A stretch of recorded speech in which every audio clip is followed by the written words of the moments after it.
Good evening. Welcome to C.H.A.M.P's Veteran Community and Chat. I am Kayla Alex, co-host, and my handsome co-host, Sam Alex.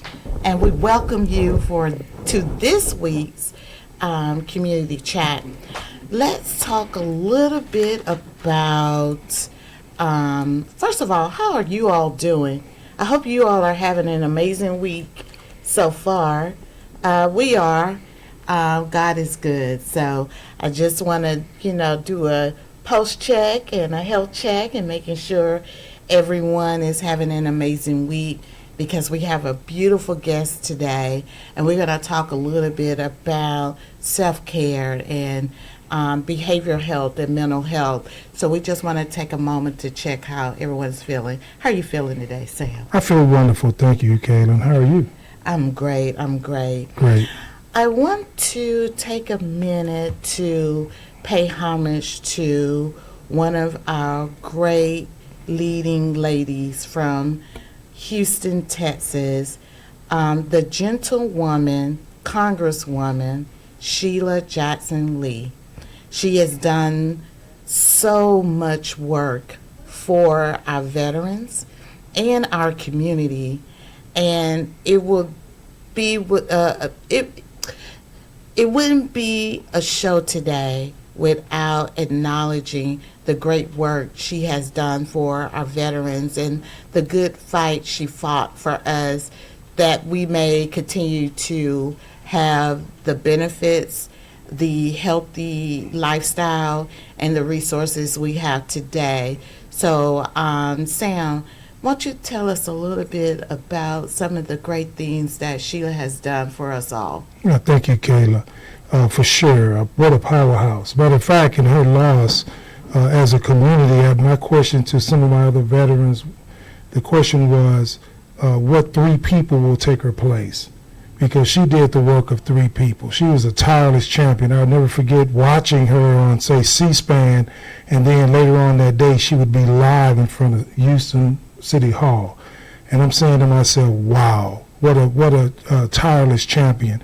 But just to mention some of her outstanding achievements for us as a veteran community includes increased funding for PTSD services. She also assisted in overturning the overdue conviction from 1917 of Buffalo soldiers of the 3rd Battalion of the U.S. Army's 20th Infantry Regiment. That was a negative mark here in Houston area. We know it as Memorial Park. It was Logan. It was a camp back in that day, Camp Logan. And these Buffalo soldiers were wrongly convicted, and a lot of them were sentenced to death. And so she overturned that conviction. Thank you, Congresswoman. Yes, in your remembrance. Also, not to as a community, $50 million. In a grant to Texas Southern University. Can't forget that. Yes. So just phenomenal when you think about it. That's just something brief. And I've had opportunity to talk to her personally, you and I both, and always just concerned about what could she do to help veterans so they can get in a position where they can serve and continue to serve. And not to mention, the last time we saw her was at Memorial Day at Houston VA Memorial Cemetery. She was there for the services.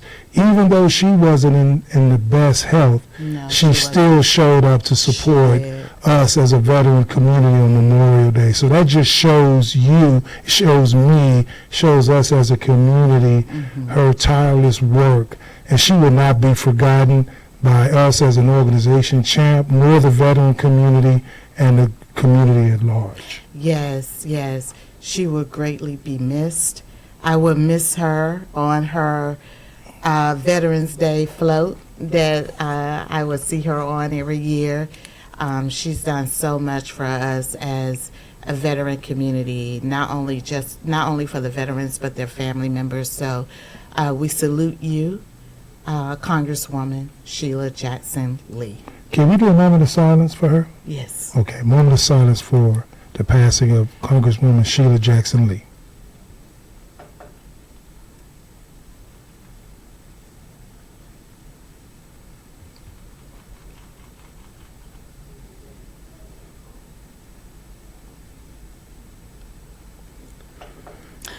on that note, let's talk about what's coming up. So, as you may know, we're about to enter into the election season. And C.H.A.M.P is not here to tell you who to vote for, but we want to give you some tools for your tool belt and some resources so that you are well prepared. If you have a student, senior who has graduated and they may be going off to boot camp and AIT or to college, make sure that you take care of their absentee ballots now. I repeat, make sure they are registered to vote and make sure they are registered for an absentee ballot. The sooner you do it, the better. If we have elderly veterans who are listening in, did you know that you must apply every election cycle for your mail-in ballot? Again, if you are an elderly veteran or an elderly listener who are disabled voter, you must apply for every election a mail-in ballot, one for the primaries and the general election.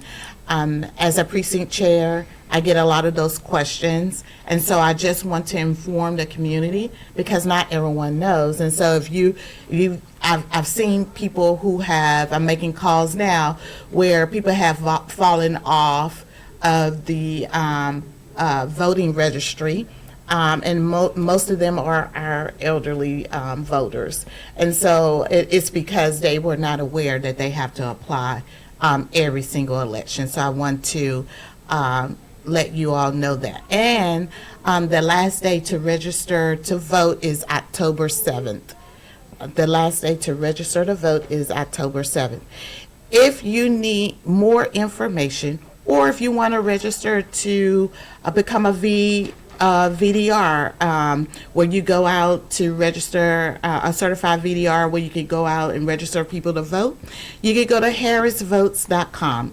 harrisvotes.com. They've done a tremendous job having all of that information readily available to you, and you can get there and get plugged in. So hope to see everyone at the polls November 5th because there's no makeup exam November 6th. So I just wanted to share that with everyone.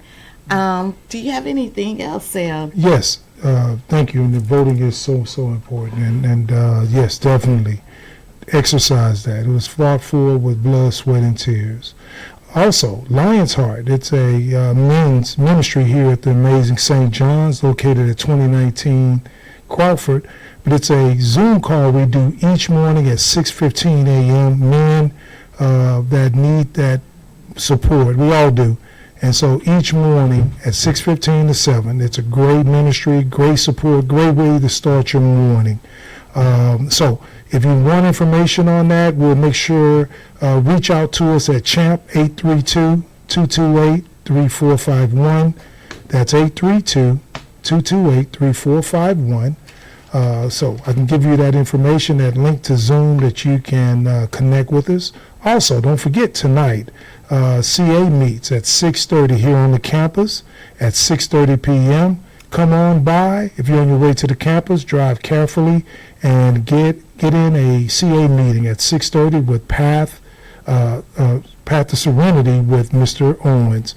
Also, Path to Freedom meets on Thursdays at 5 p.m. here on the campus. Path to Freedom is to prevent recidivism in the prison and jail population. Men and women can receive support, resources, and fellowship in order to break the cycle of recidivism. It is possible. Recovery is possible. Yes. And so before we go to break, Kayla, who is our guest so people can be left hanging to join us after break? Who is our guest tonight? Well, our guest is the beautiful Nefertiti Ashanti. She is an up-and-coming counselor. She is doing tireless work helping veterans and others in the family space. She is as she is preparing and coming and becoming LPC and LMFT. She is doing great work, doing counseling work for an organization. And so stay tuned, and we'll bring Miss Ashanti, Nefertiti Ashanti.